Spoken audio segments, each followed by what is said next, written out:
This momentous occasion. My name is Peter Rivera. I am the Judiciary Chair for the Puerto Rican Bar Association. Before starting off, I'd like for us to salute the flag. We have Lieutenant Jessica Hernandez here to sing the national anthem and La Borinqueña.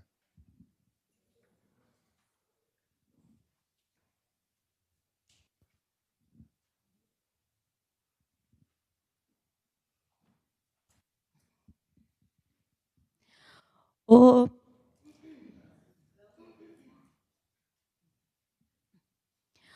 oh, say, can you see by the dawn's early light what so proudly we hailed at the twilight's last gleaming, whose broad stripes and bright stars through the perilous fight o'er the ramparts we watched were so gallantly streaming, and the rockets red glare, the bombs bursting in air, gave proof through the night that our flag was still there. Oh, say, does that star-spangled banner yet wave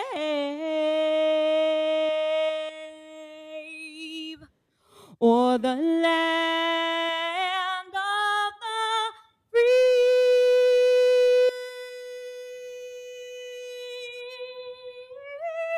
and the home of the brave?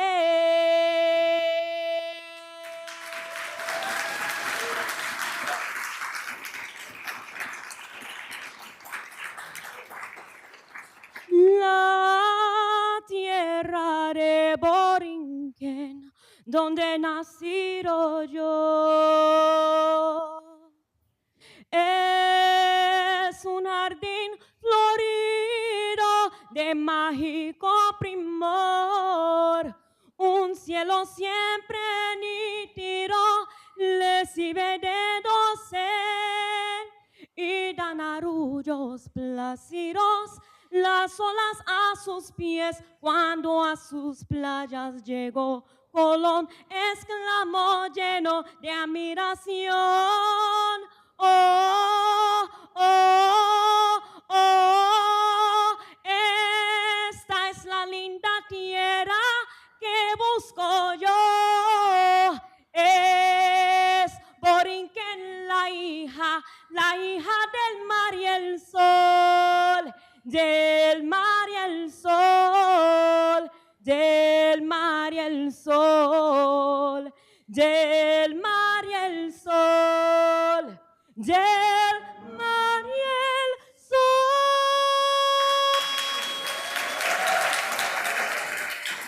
Thank you.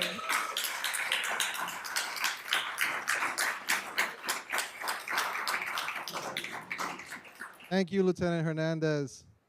Now to introduce some welcoming remarks, Puerto Rican Bar Association President Angelique Moreno. Hi, everybody. Welcome to this historic evening. I am so excited to be here because we're here to honor you, Judge Luis Gonzalez, the first presiding justice of any appellate division, Latino presiding justice. Let me just underscore that: first Latinx, first Latino, first Puerto Rican. You make us so proud. Thank you.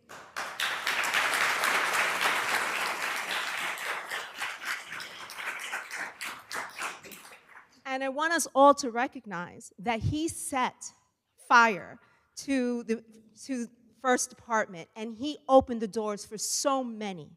And I also want to recognize, and there's so many of you that I can recognize this evening, but in particular, we have the first Chief Administrative Judge of New York State, Justice Joseph Zayas.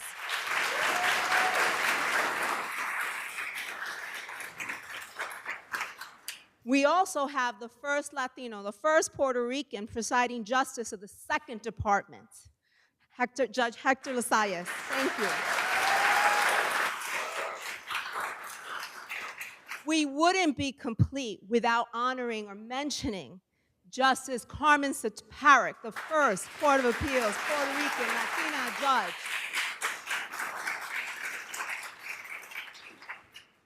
I would like to thank our sponsors.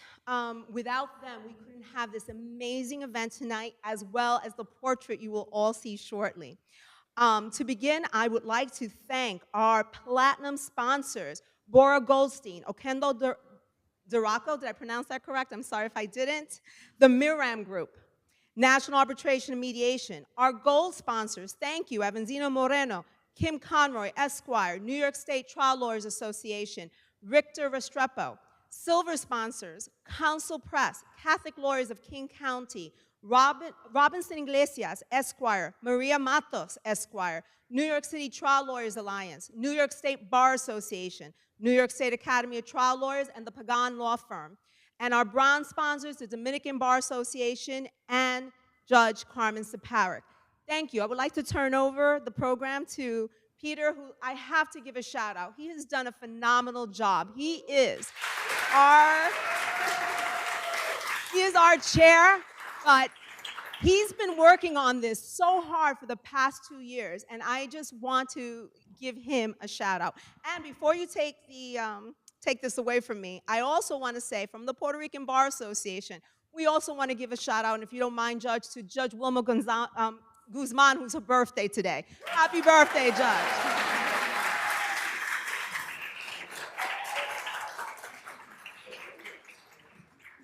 Thank you, Angelique. Yes, this event has been a long time coming. Ladies and gentlemen, distinguished guests, esteemed colleagues, and our viewers who are watching this live stream from home. My name is Peter Rivera. I'm the chair of the Judiciary Committee of the Puerto Rican Bar Association. I welcome you to this evening's special ceremony. Today we gather to celebrate a remarkable individual whose journey and accomplishments have left an indelible mark on the legal landscape of New York State. We are here to honor a trailblazer, a visionary, and a true exemplar of the American dream. It's my distinct privilege to stand before you and pay tribute to the first presiding justice, Latino presiding justice of the Appellate Division of New York State, First Department, Justice Luis A. Gonzalez.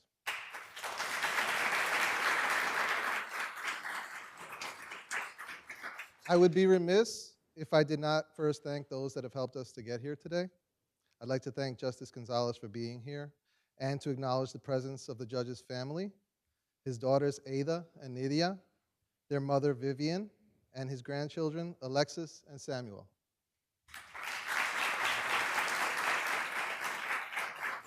I also want to thank the First Department for hosting this event this evening. Thank you especially to Susana Rojas, who's been in contact with me so many times over the last few weeks, and her staff for providing the accommodations for this ceremony. I also want to thank our court officers for staying late this evening and for their unwavering support and looking out for our safety. They don't get enough accolades, and I want to thank them very much.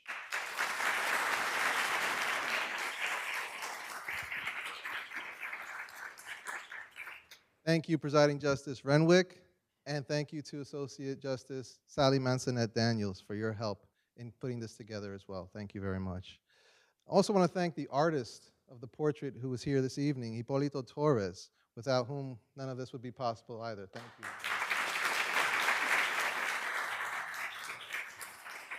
I want to thank Bronx Photo Studios, our photographer and videographer, who recorded the wonderful interviews that you'll see later this evening on the screen.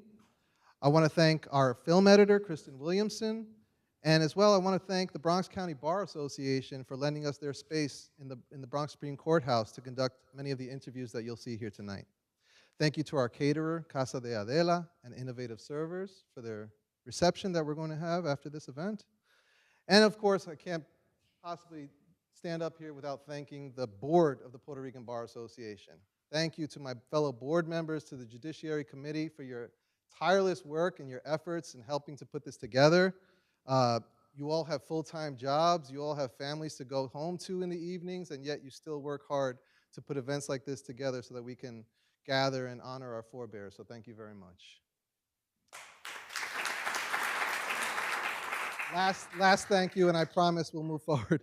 I want to thank the judges, attorneys, court staff, and individuals who volunteered to provide interviews and to be here today. It shows your level of dedication to honor a man whose accolades we are celebrating this evening, showing him the gratitude he deserves for his storied career. Thank you.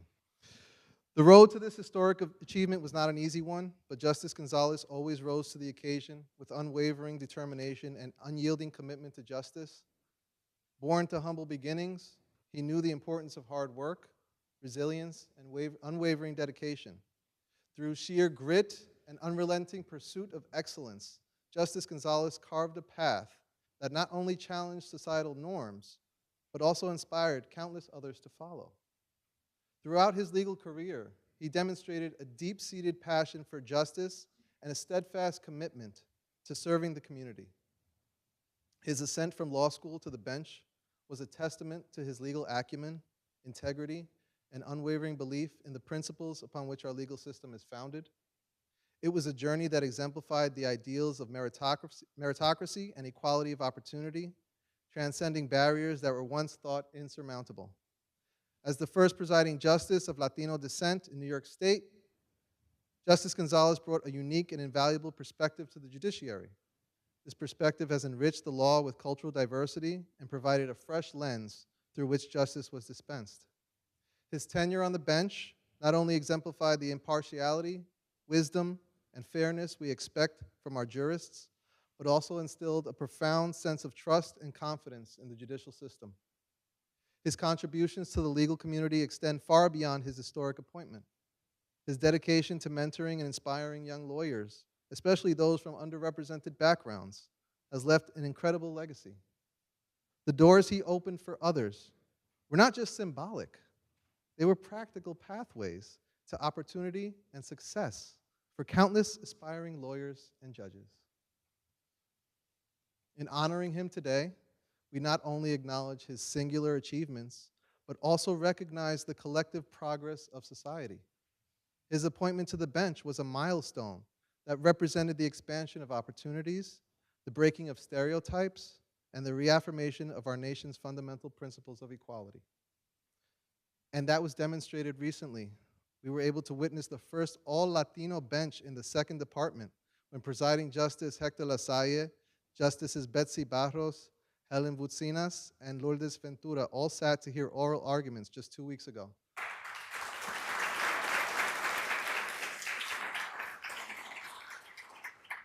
As we gather to celebrate the unveiling of his portrait to forever hang in these revered hallways, we express our deepest gratitude for his selfless service. His legacy will continue to inspire generations of legal professionals to come, ensuring that pursuit of justice remains an unyielding and universal commitment. I'd now like to ask the PRBA President, Angelique Moreno, to please come up and introduce Presiding Justice Diane Renwick. Thank you, Peter. It is now my pleasure to welcome to the podium the Honorable Diane T. Renwick, the Presiding Justice of the New York State Supreme Court Appellate Division, First Department. Her historic appointment by Governor Kathy Hochul in June of 2023 makes her the first woman of color to serve as presiding justice of any appellate division in the state, and only the second woman to lead the First Department since its creation in 1894. Thank you.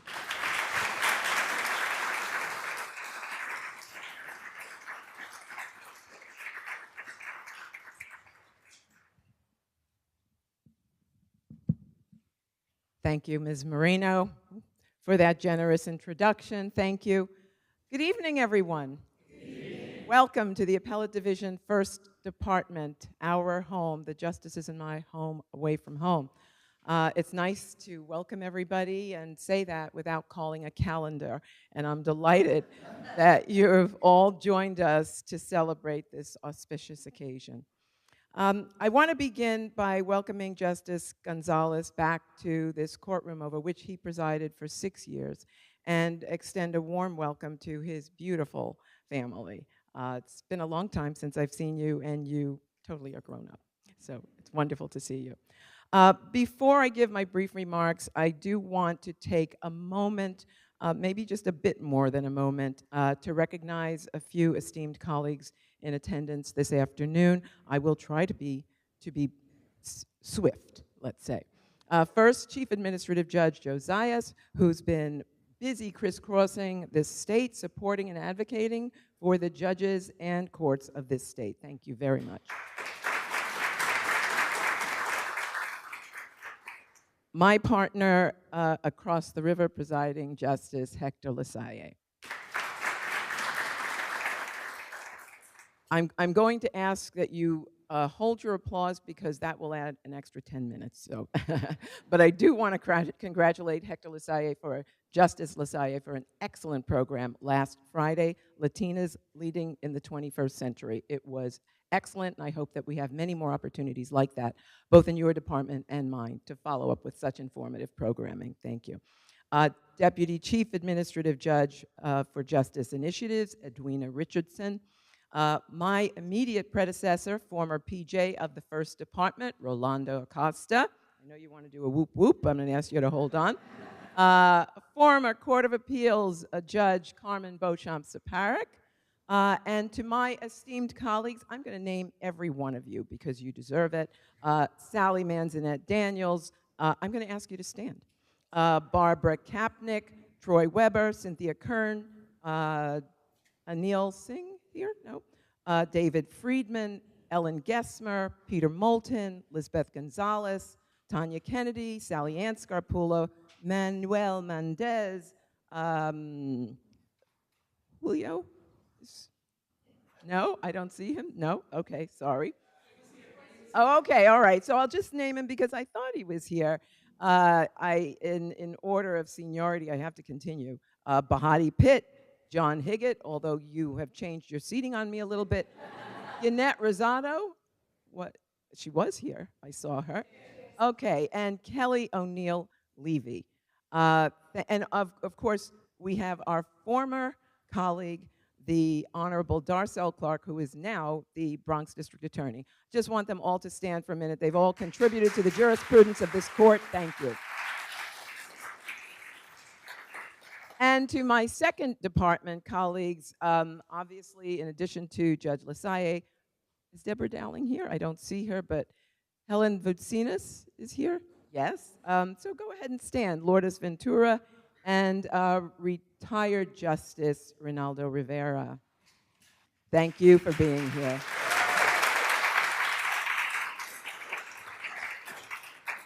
Also, I know I will miss some people, but I do want to recognize New York State Senator Luis Sepulveda. I think our district attorney, feel free to stand, yes?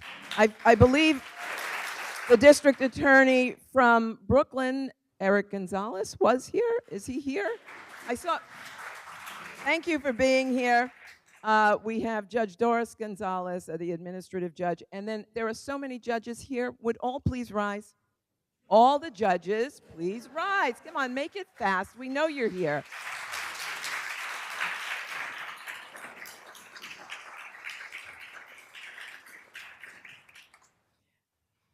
All for you, Louie. This august courthouse contains a portrait of each former presiding justice going back more than a century. Today, we continue the tradition by unveiling the portrait of one of our dear colleagues, former presiding Justice Luis Antonio Gonzalez.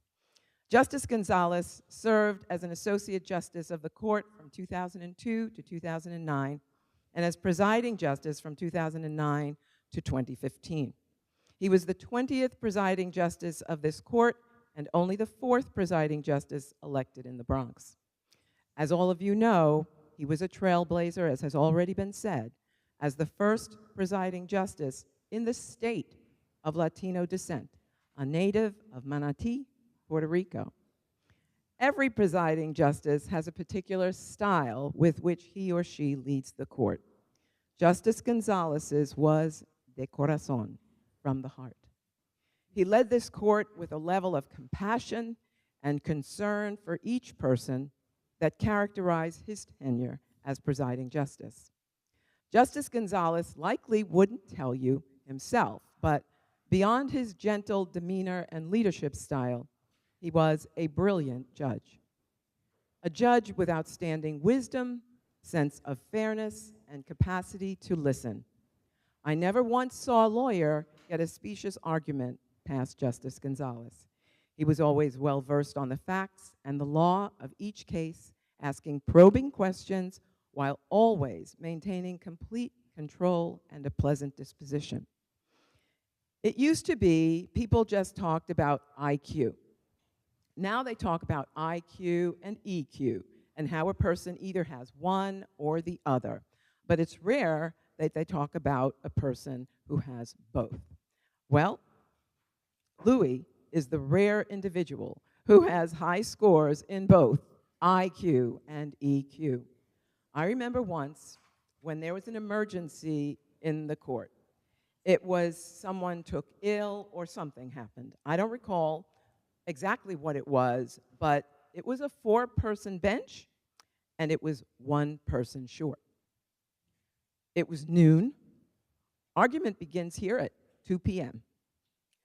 Louis took the entire stack of reports, probably about 23 cases, because our calendars are usually that number, and went into isolation for 2 hours.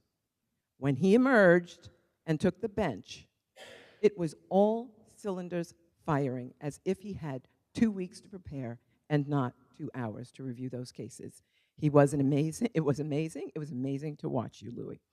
As our late sister, Justice Sheila Abdul Salam, once told me, who knew you from California, she said to me, Louis is as smart as a whip.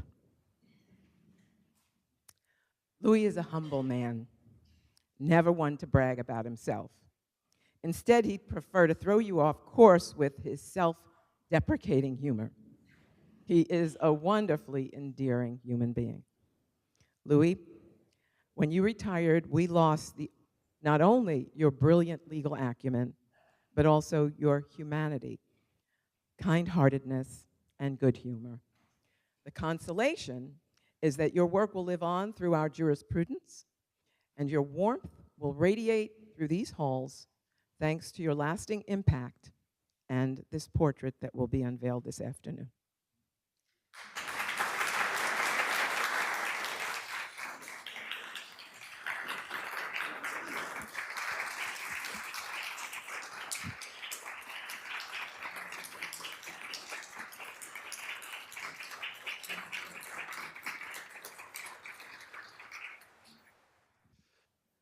Now we'd like to play a short video montage. We had asked members of the PRBA and Latino judges and all members of the judicial community if they'd like to say a few words, and we had a few volunteers. It was during the summer. I apologize if some people couldn't make it, but we'd like to play that video now. Whenever you're ready. Thank you.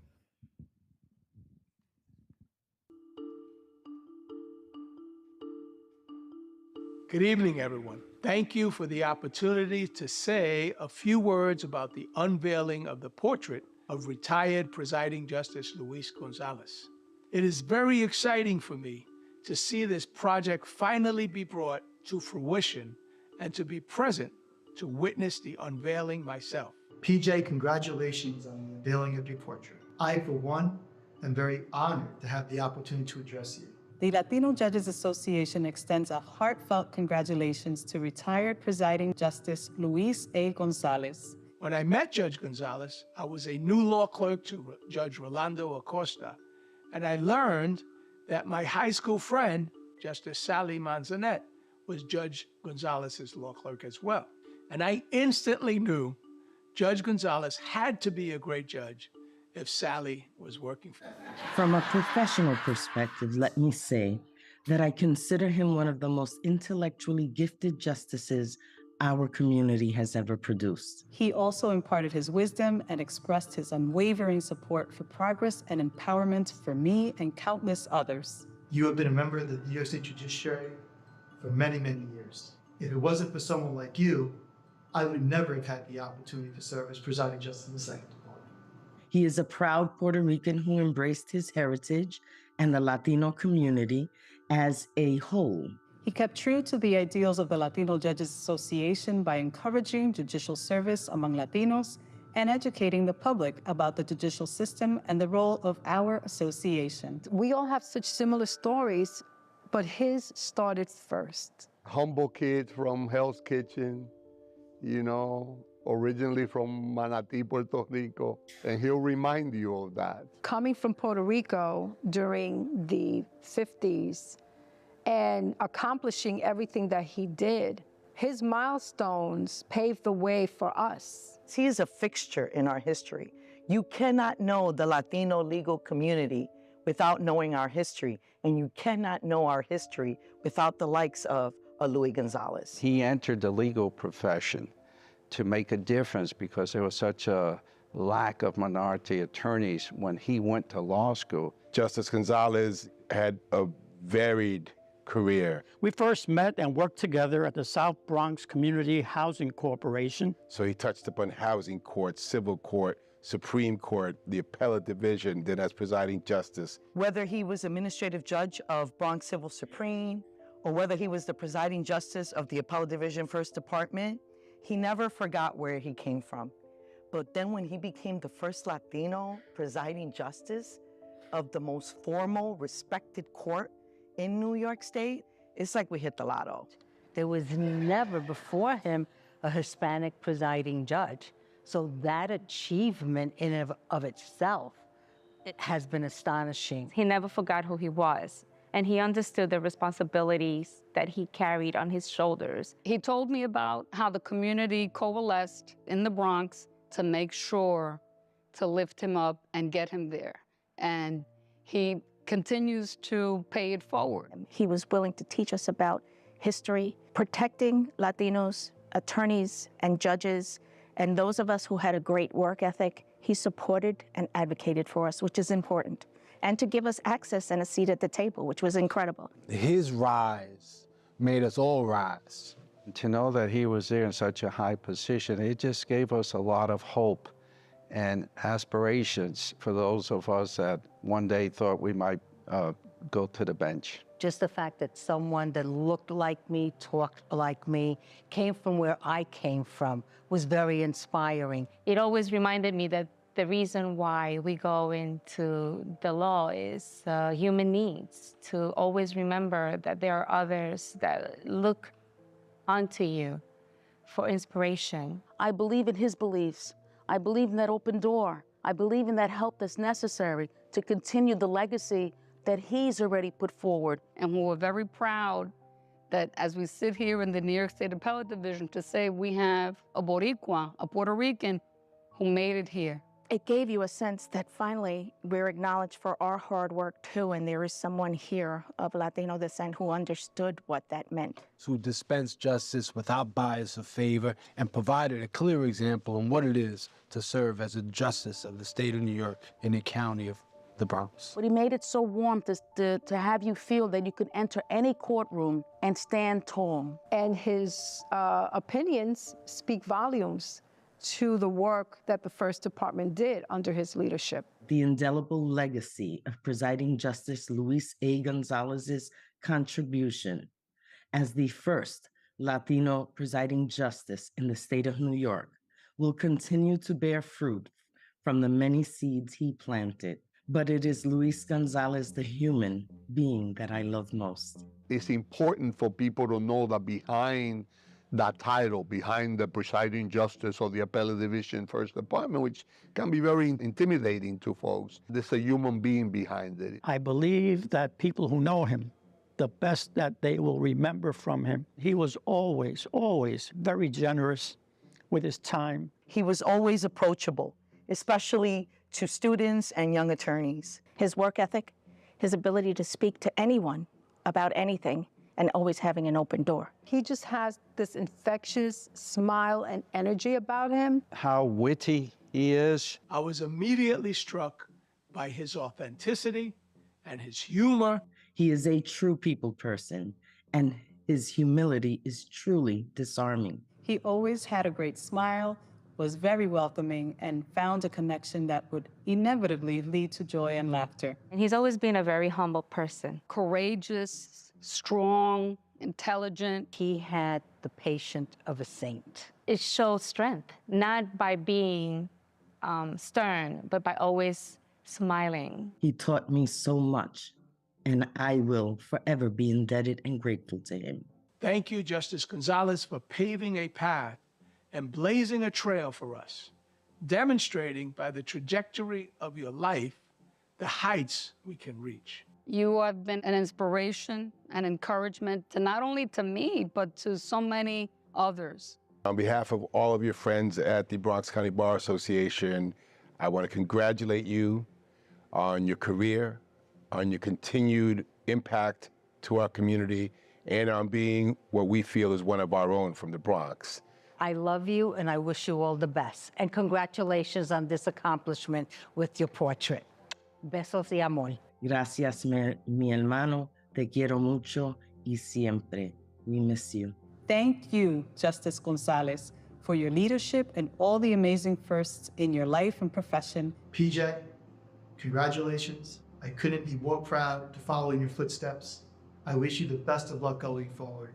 Que Dios lo bendiga y que tenga un feliz retiro. May God bless you and may you have a happy retirement. Congratulations, my brother. We are all very proud of you. Louis, good luck.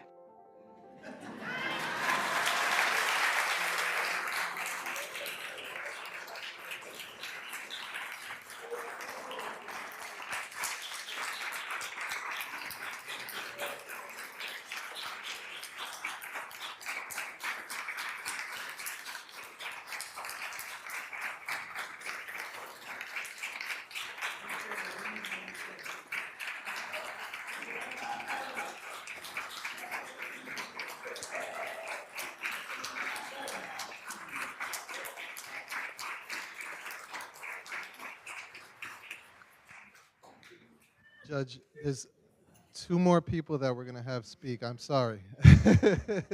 First is the artist who painted your portrait, Hipólito Torres. I'm going to ask him to come up and just say a few words about the likeness that he painted and his process.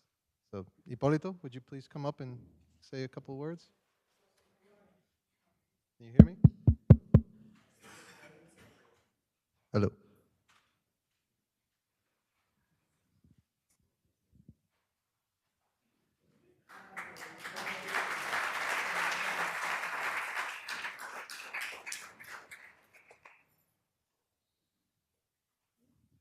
Well, of course I'm nervous, but I'll start by saying that I met Judge Luis Gonzalez right before the pandemic.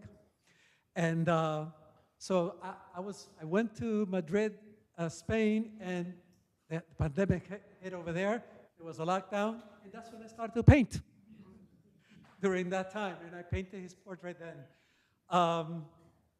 Yeah, yo soy puertorriqueño. I was born in Puerto Rico, in Mayagüez, Puerto Rico. And when I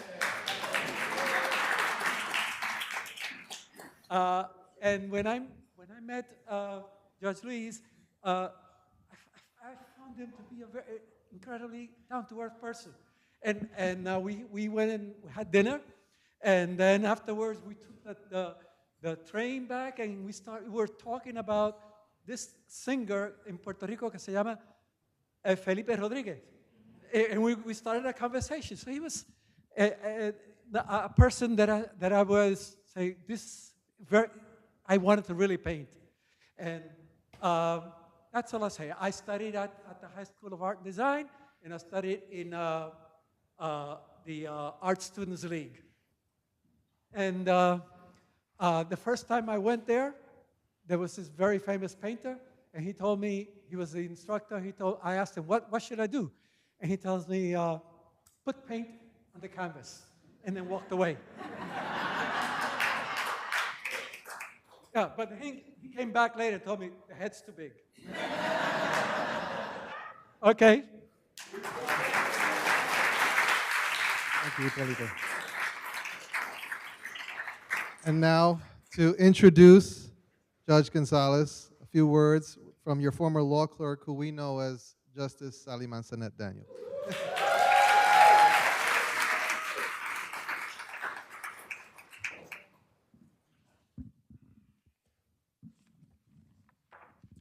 Good evening y buenas noches.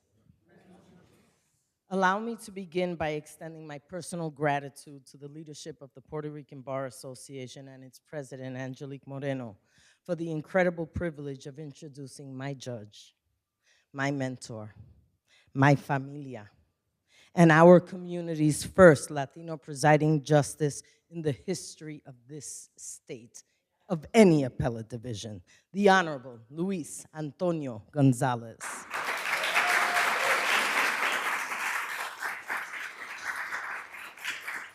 Justice Luis Gonzalez is the proud son of his beloved mother, the one who holds his pure heart, his querida, la Doña Hilda, and his father, Don Amador.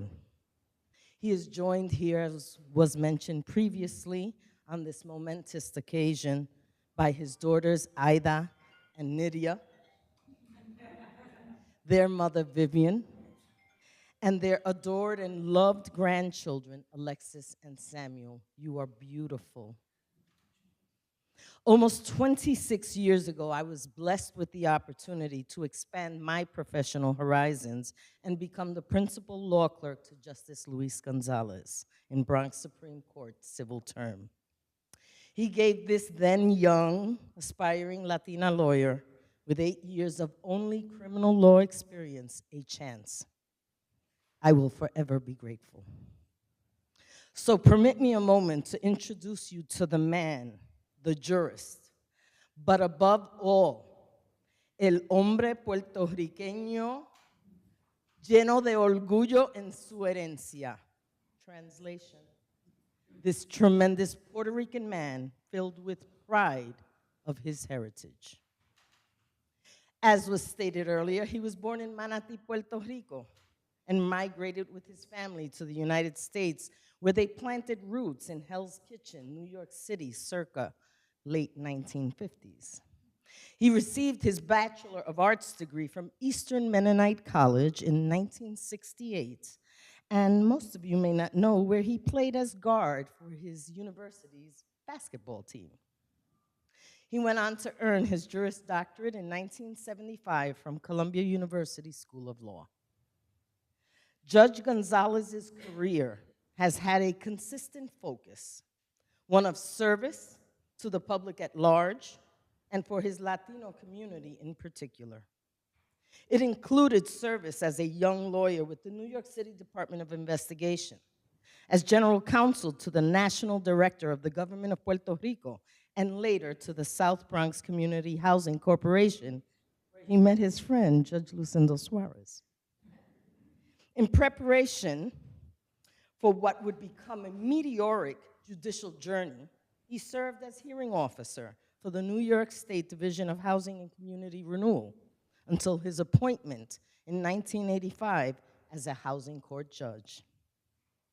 As has been said before, Justice Gonzalez has truly been a trailblazer for the Puerto Rican Latino community.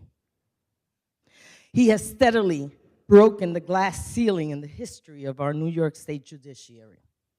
From his inception into the court system, he has distinguished himself as an extraordinarily gifted jurist with exceptional intellectual capacity. And I saw that they cut out something from my speech. So I'm gonna say it now.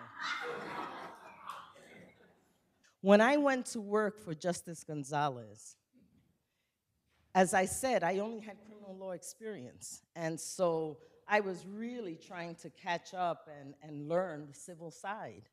And from time to time, I'd be working on a motion and have to ask him some guidance. This man could tell me, said, can't remember the name of the case, but on footnote on page 17 of the decision, there's the point that you need. And with that, I would go searching. And sure enough, on page 17, there was a footnote right on point. The man has the memory of a giant.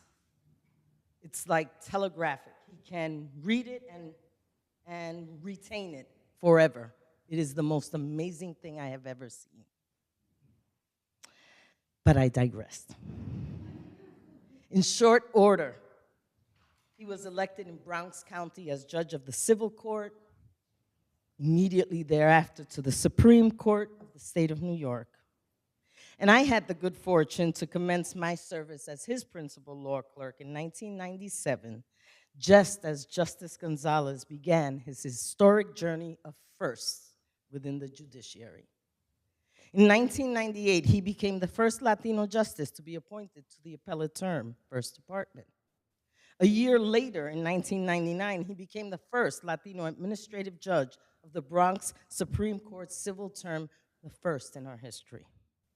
He served in that capacity until his gubernatorial appointment in 2002 as an associate justice to the Appellate Division First Department, only the third Latino justice and second Puerto Rican to so serve in the court's history. However, it was in 2009 that the Puerto Rican Latino community celebrated his historic elevation as the first Latino justice in the then 115-year history of the Appellate Division in New York State. And he was appointed to serve as its first presiding justice of this venerable court. I was again blessed to join him later that year and serve alongside him at AD1, as we affectionately call it. And he served in that capacity with distinction until his retirement in 2015. And I must echo the words of another speaker in saying that, my friend, you will be remembered as the presiding justice who committed himself selflessly to diversifying this court. And you did so at great personal cost. And this community will forever be indebted to you for that sacrifice.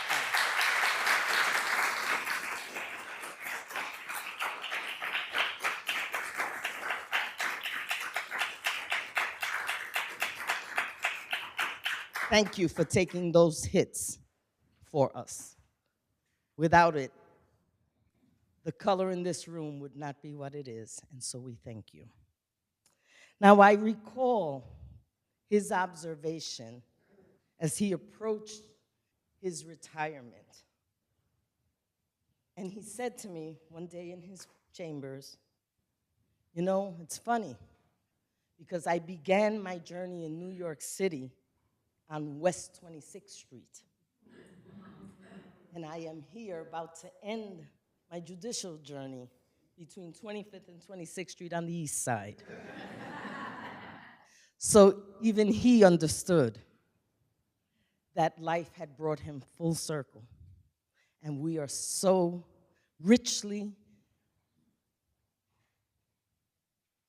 blessed that your parents chose to bring you to us.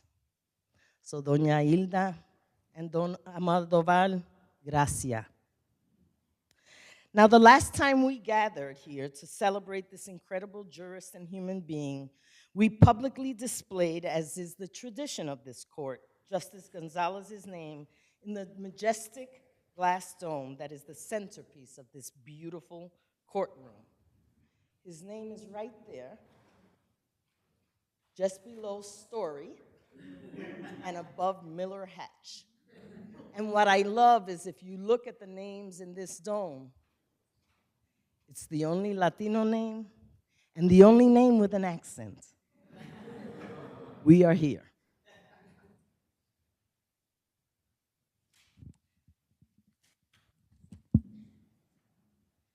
So there can be no doubt that, like the proud Puerto Rican woman that I am, my heart is joined by the thousands of Latinos throughout this great state and is bursting with Latino pride as we return to celebrate our beloved and treasured son and observe the other tradition of our court, the unveiling of your official portrait, as we do for every presiding justice that has served this esteemed court. And so lastly, as I call him up to the podium, I want to close with his favorite phrase. Young man, I think you're the best. I don't care what anybody else says. We love you. And now, with further ado, I present our guest of honor, the former presiding justice of this court, the Honorable Luis Antonio Gonzalez.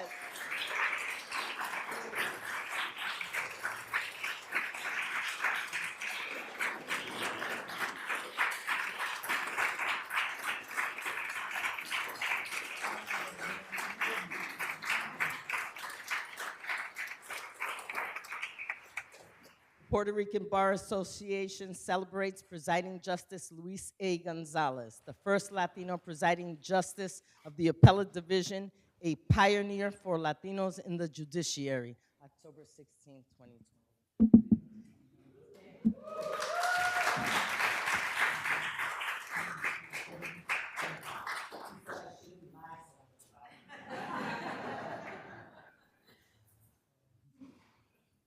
Now you know why her nose was growing a little bit while she was talking. I just have a few remarks. Otherwise, I may run the risk of Justice Manzanet going like this to me. A long time ago, I was at a function and I was speaking and I felt good. Like James Brown would say. Anybody know who James Brown is? And Sally kept saying, so don't worry, it's going to be, because these remarks are going to be limited to a theme, and the theme is gratitude. It's basically what it is. And I cannot say thank you to every single individual responsible for this, because you will get very angry with me, because you will be hungry by that time and you want to go eat. But I do have some remarks, and obviously it starts with the thank you. Thank you for those gracious and kind words, and I'll stop there. I'm not going to say whether they're true or not, but thank you. And by the way, the case that you were discussing, oh, seriously. Well, I remember what I was at home. I was not planning to come because I was reading for my cases. And I got an emergency call from the courthouse or from Sally saying your brother had an issue, a health issue. I think it was with the liver, something like that. And you had to take off. But we only had 4 people, and you cannot do a thing with 4 people. So I said, well, I'm on my way. So I came, I picked up the cases, and yes, I read them. And I did not go to lunch, but by the time I got to the bench, I had read every case, and I got acquainted with the facts. And I do remember, because I was so scared, that I asked, I think, more questions on that day during oral argument than anybody else. Not because I knew the stuff, but because I was scared.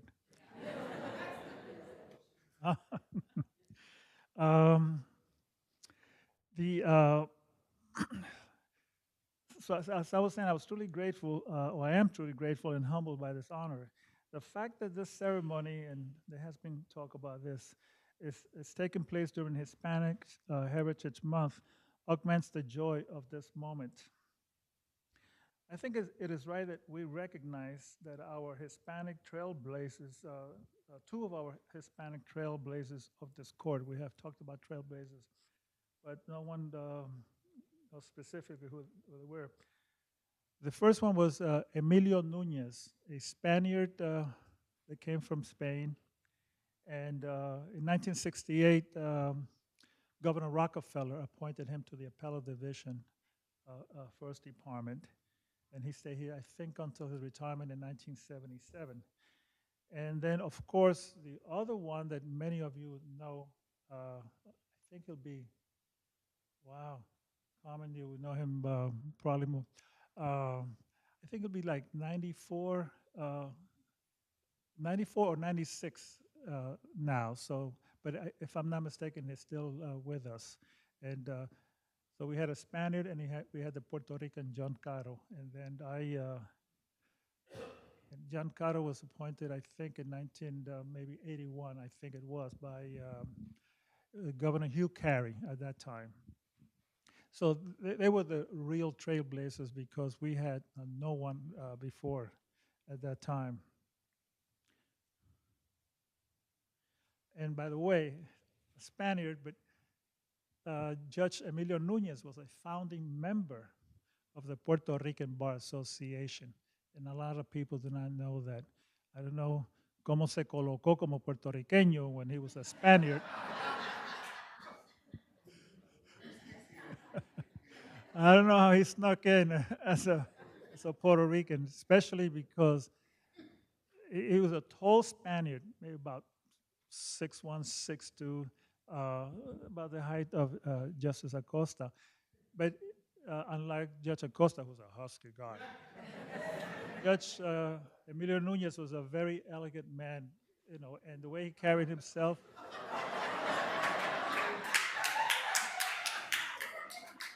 See how disrespectful people do not allow the thought to go through, just like Judge Acosta. I don't understand. I was always impressed because he looked Nordic. He looked like Norwegian or Swedish. And so those were the real trailblazers because they opened. And we do have also a trailblazer, rather young, but she's here, and that's Judge Siparik.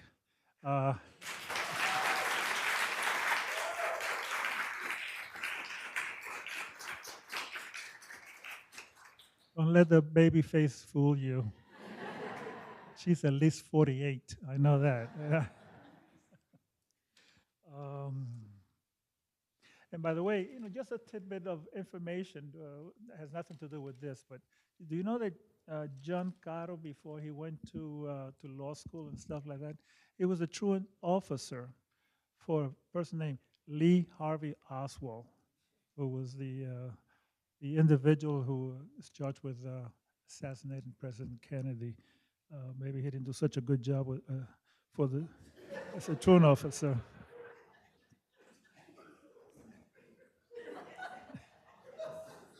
He made up for it. He made up for it. Don't worry about it.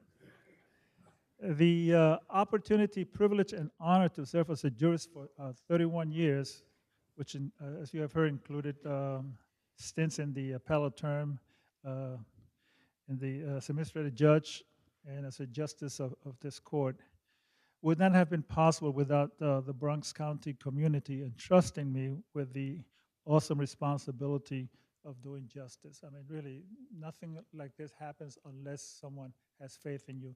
And forever, I'll be grateful to the Bronx community for having faith enough to vote for me and make me a judge. And to the Bronx, I say thank you.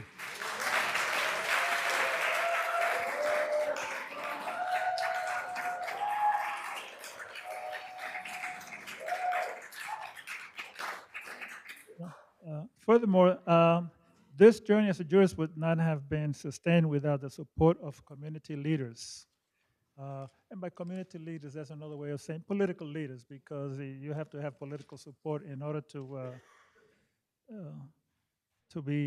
get into the judiciary. And also, the journey would not have been as successful without the supportive colleagues and super committed court personnel. A lot of times we give a lot of credit to the judges, but man, without the personnel, you know, clerks, court officers, court attorneys, I mean, the people that oil the machinery, a lot of times we don't recognize that, but they were there for us, and we should also say thank you to them. I told you this is about saying thank you. It's a question of gratitude. And as we know, I noticed that there are justices in the audience who are serving or have served in this beautiful courthouse. I say beautiful because if you look around, you will note, if you haven't yet done so, how elegant and majestic this courtroom is. It's really outstanding. And I ask you, can you imagine being surrounded by such a beautiful setting as you work? Quite a privilege. This court's beauty is only matched, and this is another way of saying thank you to the judges, and on whom I piggyback, because people are beginning to think that I was the one who did all that work. But no, I piggyback on the judges in my courthouse. So the beauty of this court is only matched by the beauty of the legal talent possessed by these justices. I'm talking about Supreme Court in the Bronx, but also particularly in the appellate division.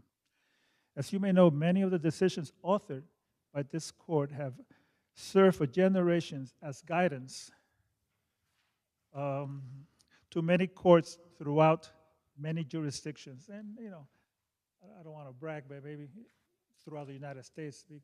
I've known cases that we have decided here that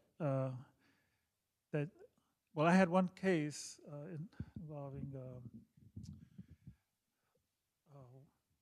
47 years old, this happens, you know. Because remember, at this age, you lose 3 things, right? No, come on. You know, first, you lose your memory.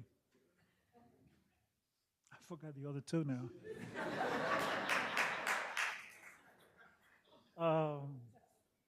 But there was a case involving mesothelioma, and the worker was working with asbestos. He would take the clothes home, and the wife would wash them, because at that time, you know, it was okay to have that kind of relationship with a man who works in. And so she developed a cancer with asbestos, and she sued, and they would not allow her to recover because it had to be something that you suffer at the workplace. I do not know if Judge Siparik was on the bench at that time. But anyway, the point is that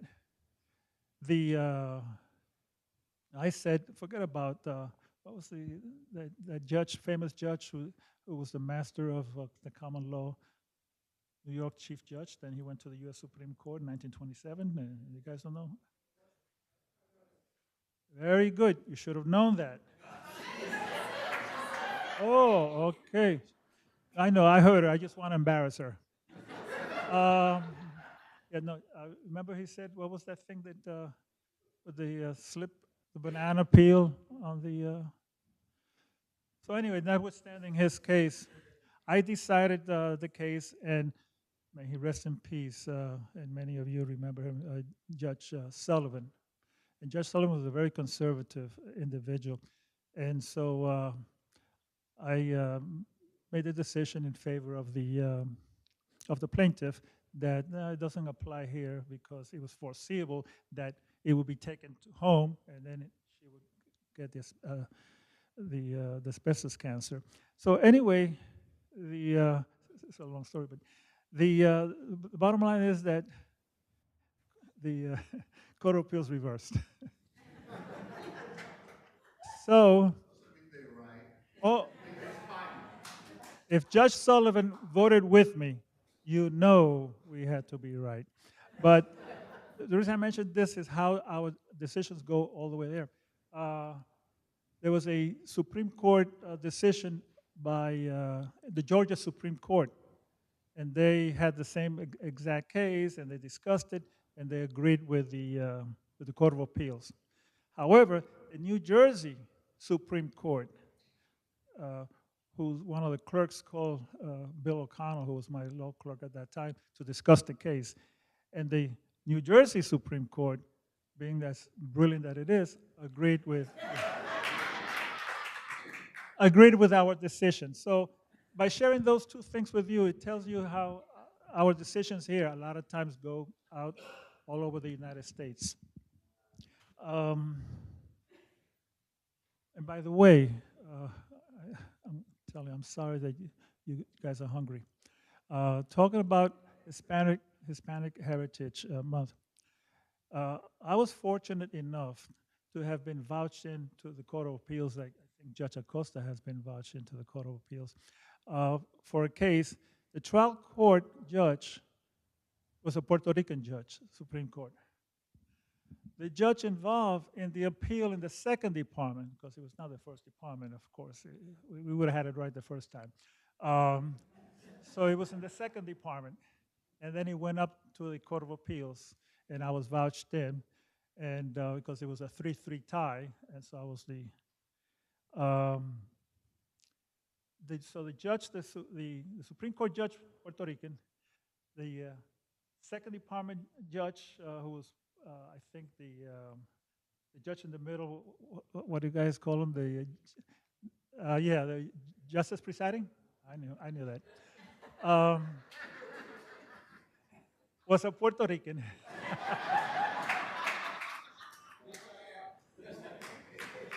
And the deciding vote was cast by a Puerto Rican.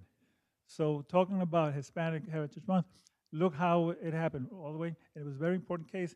And the thing is that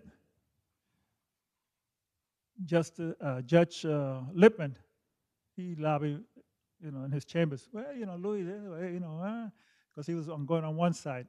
Unfortunately, on the other side was one judge named, and bear with me because I get emotional when I think of her. But anyway, her name was Sheila Abdul Salam. So poor Judge Lippman had no chance. She wrote about a 37-page decision. And please do not say this to anyone, because if you do say it, I'm going to deny it. I had no idea what they were talking about in those decisions. But I went with Judge Sheila Abdul Salam, who sided with the trial term judge, Puerto Rican. In case you guys want to know, Jaime Rios. I don't know how many of you remember Jaime Rios. Jaime Rios was the, and I think that's the first and only time that Jaime had been affirmed.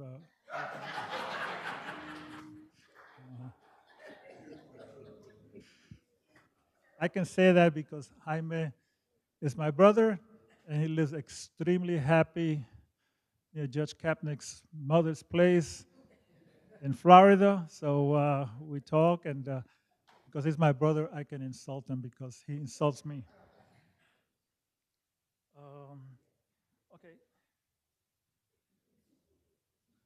So anyway, the decisions made by this appellate division are the product of talent, knowledge, dedication, and hard work. On many occasions, I was the beneficiary of these qualities that these judges possessed. I borrowed those qualities and took advantage in my pursuit of just decisions. So I'm always thankful. They didn't know that I was piggybacking on them, but sometimes I think they figured that out. And because of that, I can say to you, my colleagues, thank you for constantly illuminating my path as we sought justice. Thank you. I was going to ask you to stand up, my appellate division, the former and present, but you already stood up, so you're going to think your elevator is going up and down. And finally, applause, please.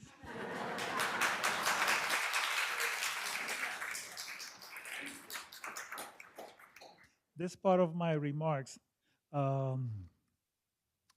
although possibly the most pleasant, is fraught with danger. It's where I get to say thank you to many specific individuals. And as we all know, in naming individuals, the risk of offending others is very real. Knowing that, as a preemptive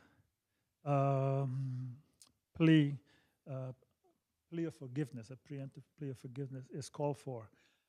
Those that I do not mention and are worthy of being mentioned, please, I implore compassion, exercise it, and forgive me. Because if I was to mention all, there would be more collective ire because it would take so long that hunger pangs would take over.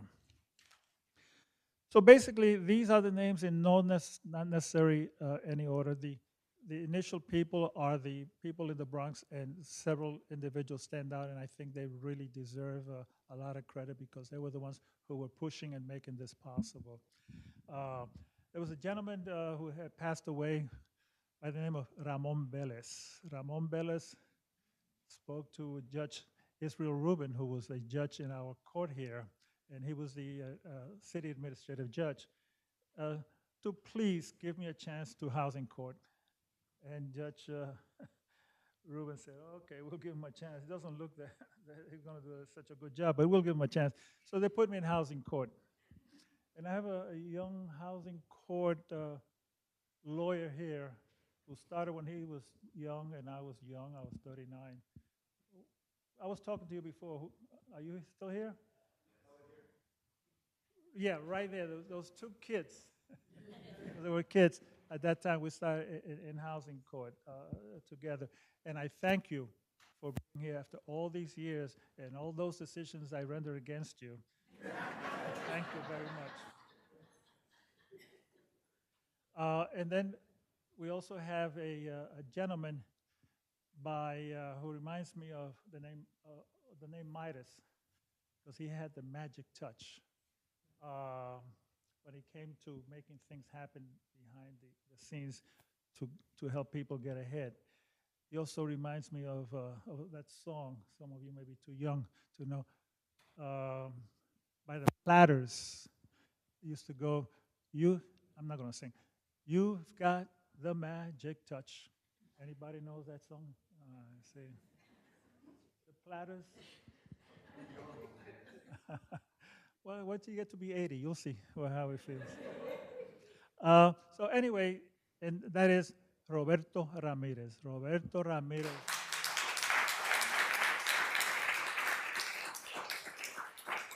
Roberto Ramirez always pushed me so much that my back hurts sometimes because of those, but he really made it happen. And as a result, Governor Pataki, I don't know if he's sorry that this happened, but he appointed me to the appellate division because of all that pushing. And then there was a governor, beautiful man, named David Patterson. And then he, through all that pushing, he named me as the presiding justice. So to those governors, I say thank you. And to the man with the magic touch, I say thank you also. And a person who was very helpful to me, who doesn't get that much attention, is a gentleman by the name of Hector Diaz, who was an assemblyman in the Bronx. And he, for whatever reason, took a liking to me. I know it's because we lived near each other in Santurce, and so we had that in common. He pushed for me, so he helped me. So those are the main three leaders that I am very, very thankful for this thing. Now, there's a committee here, and committee never got in touch with me, but they did the work. Some people say that they work full-time. I don't think that's correct. I think they work full-time and then they work overtime to make this happen. And I do not know all the names of all the people involved, but I know that Betty Lugo was involved, Carmen Pacheco. Wilma Guzman has been pushing me for a long time, also to the point that it hurts, Wilma. Thank you, Wilma. Thank you, Betty. Thank you, Carmen.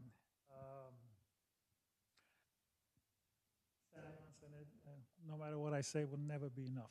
So suffice to say that I will be eternally grateful for everything that you have done for me in this pursuit. And then, Hipólito, thank you very much. Thank you for lending your talent, your God-given talent, because since you were a kid, I was working probably when you were going to high school at the art and design. Yeah. On First Avenue, Second Avenue, I think it was. High School of Art and Design, and then the Art Students League. That was on Second Avenue, right? On 57th Street and Yeah, Second Avenue is good enough for me. Yeah. Anyway, I didn't go to college right away. After graduating from high school, I went to work, and I worked in a design store for high-class furniture, and I used to go by that school. Who knows? Maybe I have seen you and didn't realize it. I said maybe that fellow will someday paint a portrait. 60, 70 years later. Thank you, because I know those hours must have been innumerable hours that you did with the portrait, and you put yourself, your soul into this, and for that, thank you very much, Hipólito.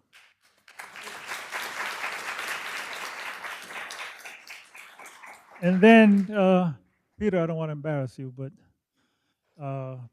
you're the one that some people say you were working full-time for 2 years on this project. And I tell them that, yeah, what about the overtime also? They're just not the full-time. There are not enough words for me to say thank you, to really express to you how much I feel, a sense of gratitude for all the work you have put. Thank you, Peter.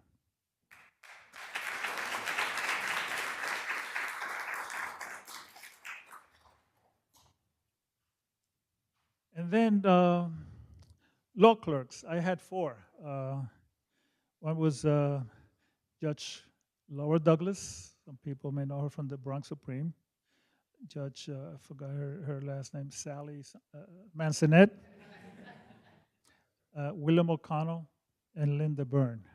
Those were my court attorneys, and they did the impossible. They made me look half good.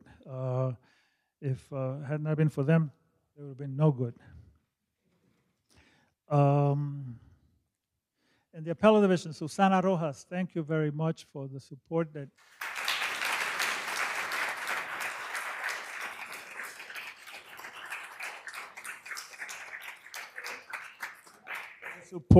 and the hard work that you did before you became the chief clerk and after you became the chief clerk, and also with the work with Peter. So thank you very much, Susana Rojas. And yeah, he's not here. Richard Estrada, who was my driver, he retired. Yeah, it's too bad because I don't think he was old enough to retire, but that's another thing. And then Tommy, where's Tommy? Is Tommy around here? Montiel? Montiel? Yeah. Thank you, Tommy, for always being there for me and for driving me through that incredible snowstorm. Do you remember that? Yeah, I was praying all the time. And Justice Renwick, thank you for hosting this in your home, because now it's your home.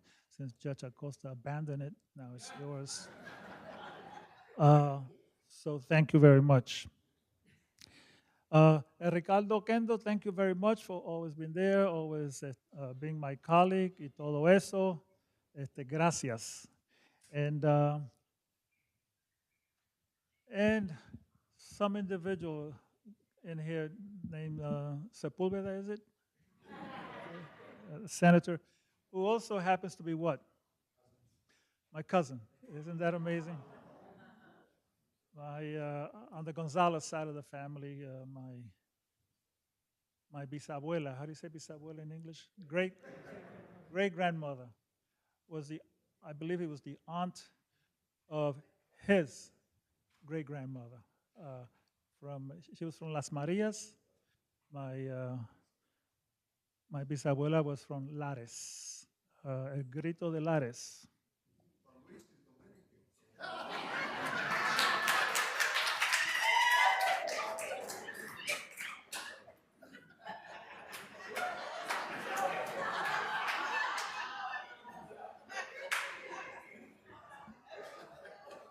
See,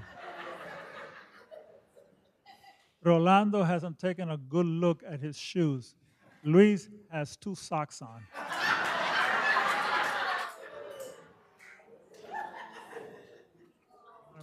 Want to mess with me?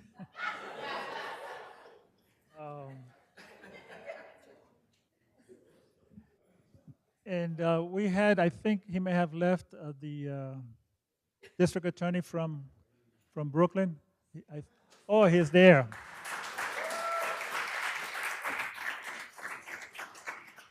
I thank you for being here, taking time out of your super busy schedule to be here. And for that, I say gracias.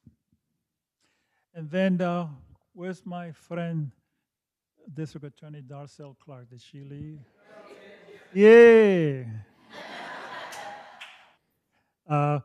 Again, thank you very much for your collegiality while here. And thank you very much for the job that you're doing in my borough. Thank you very much. Keep up the good work. And things will still keep getting better, because they're not just getting better. They've been getting better all along, but they still will keep getting better. So thank you very much. Who else? And, believe it or not, I think that I have run out of names. And Chief Caballo, ¿dónde está Caballo?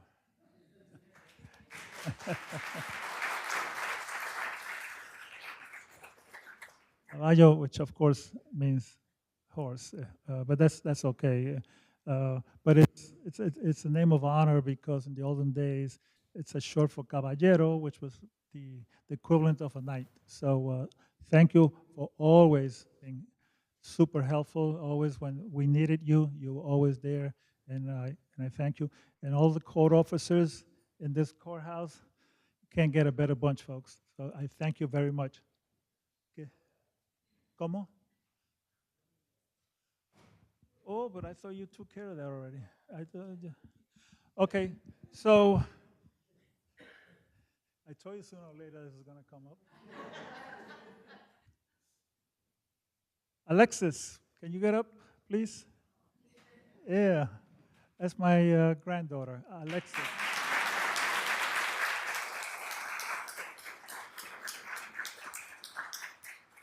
Stay sweet the way you are, and just wonderful.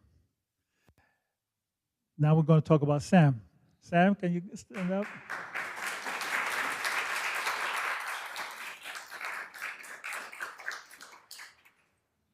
Sam, you know that I'm grooming you for the NBA, right? I've been showing you some of the moves that I used to put on people who won't know these names. Pee Wee Kirkland, no one knows. Pee Wee Kirkland was a legend in New York City basketball. He and another guy from Charles Evans Hughes led the nation from Norfolk State in scoring. But I used to show Pee Wee Kirkland some moves that he copied from me, and then he went on to. And this one you might know because it's not so far away. Cassie Russell, who used to All-State from Michigan, who played for the Knicks. I can show you some of the moves that I put on him. And so, Sam, thank you for being the wonderful grandson. It's pretty sharp, too. So sharp he can cut. Ida, my oldest.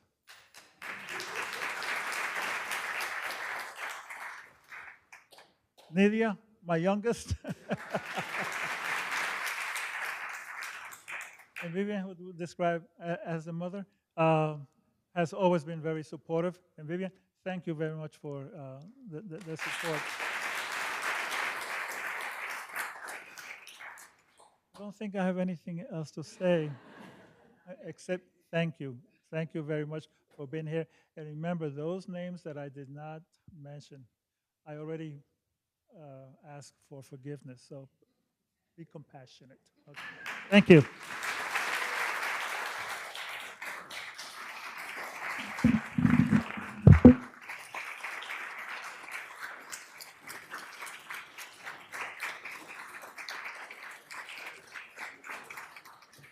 Judge, would you please honor me next to your portrait so we can do the unveiling?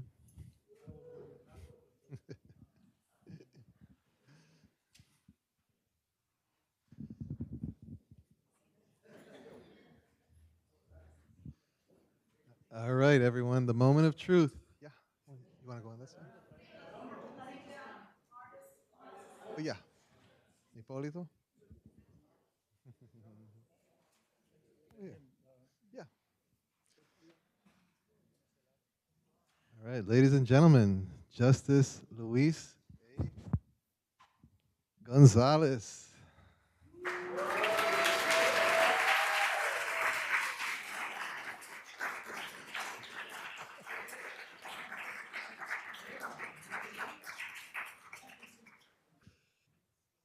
Judge, thank you again.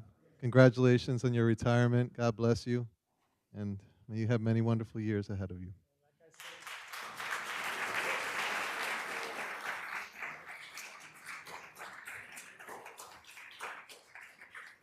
If everyone would like to join us downstairs, we're having a reception, so please come on down. Thank you.